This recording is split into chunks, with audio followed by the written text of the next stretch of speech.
5 resume red flags that resume checker always catches. Hey, so, let's be honest. Writing a resume kinda sucks, right? You spend hours making it look perfect, and then some resume checker bots just tear it apart.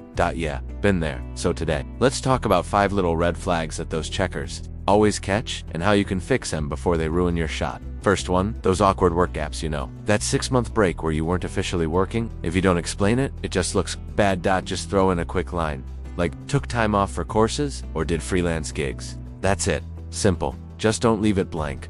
Number 2, job hopping. Changing jobs a lot isn't the end of the world. But if it looks random, recruiters get nervous. Add a bit of context. Short-term projects, better offers. Company shutdowns, whatever's true. Show that you had a reason. 3, those fancy job titles. Come on, don't write Director of Marketing Operations when you were basically a marketing intern. They'll know. Just keep it real. Say what you actually did, not what sounds cooler. For listing duties without results. Everyone says managed social media accounts. Okay, but what happened because of that? Did you grow followers? Increase sales, save time, add some numbers, that's what stands out. And 5 typos, bad formatting, random fonts. It sounds tiny, but seriously, people notice. Run a spell check, read it out loud, and export it as a PDF.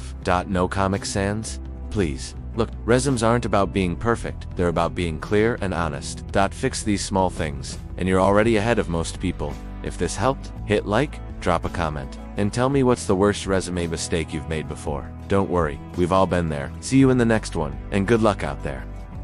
Transforming careers and data analysis with the power of AI with Magical API. www.magicalapi.com